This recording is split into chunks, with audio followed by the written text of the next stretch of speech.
جورج وسوف بيقول ايه في اغنيه كده كفايه كده تجريح بتاعت الجميل الصديق العزيز الاستاذ بهاء محمد.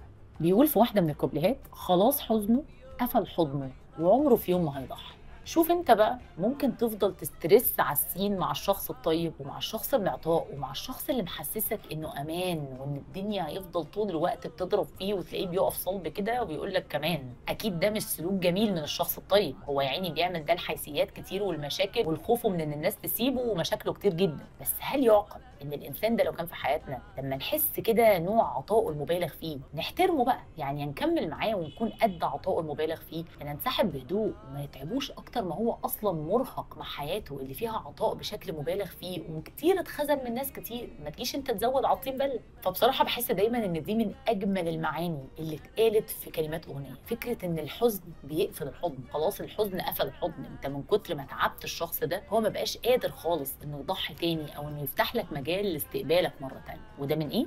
من اعمال حضرتك.